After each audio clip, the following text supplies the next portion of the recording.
So one of the challenges I think many people have, business owners and entrepreneurs, especially at the Main Street level, is, geez, I've never written a stitch of copy in my entire life. Where in the world do I get started? And it becomes a roadblock to them getting started.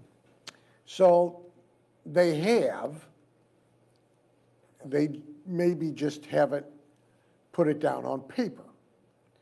But at least in their head, they have written copy because they say things about their product and service and business. And some of those things they say the same way, repetitively, often. So they have written copy, they just didn't put it in a computer. And mostly, that's how you write copy anyway. So they don't give themselves enough credit.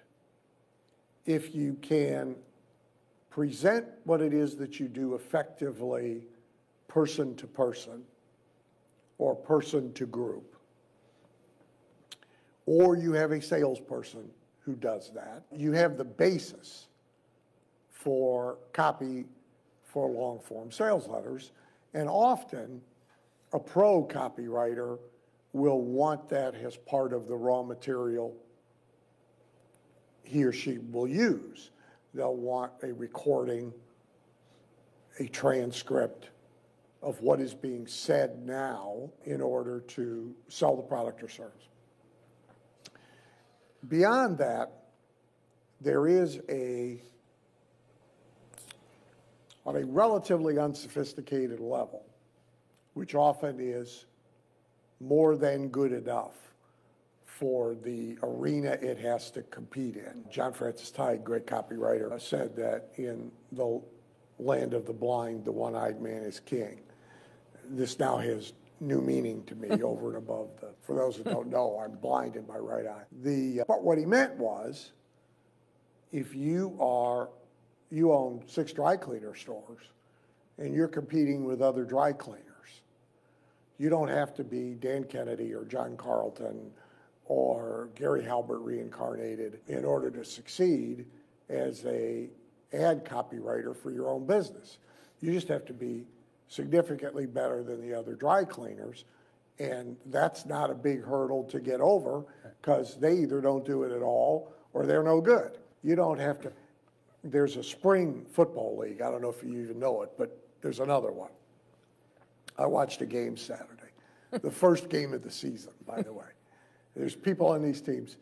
The game was on Saturday. They got on the roster on Thursday. No, honest to God, I'm not kidding. I'm not kidding. Some great football. I'm not kidding. One of the 2 quarterbacks is Ryan Mallett. Now, Ryan Mallett washed out, I think at the Chargers was his last stop, 7 years ago.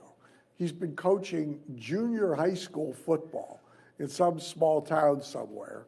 He's 34 or 35 years old, no practice.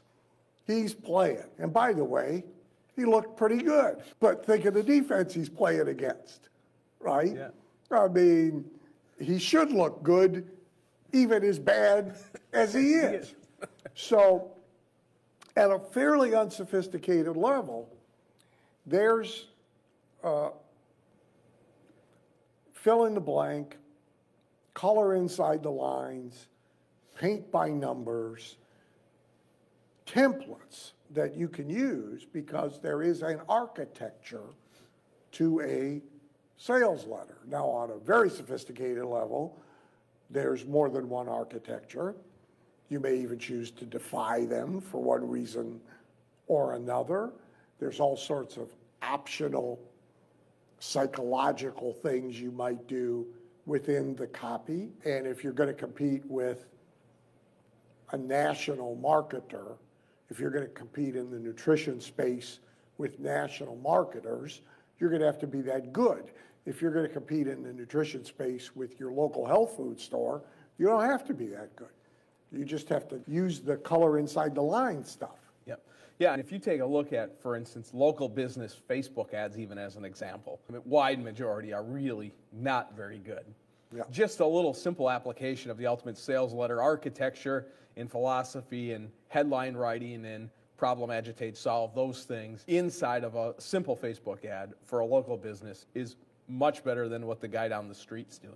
Yeah, and also the internal, meaning to your own customers or to your own nurtured prospects in a funnel, just okay, properly architected, can get you good results where it wouldn't get good results with cold, who never heard from you before and didn't know you from Adam.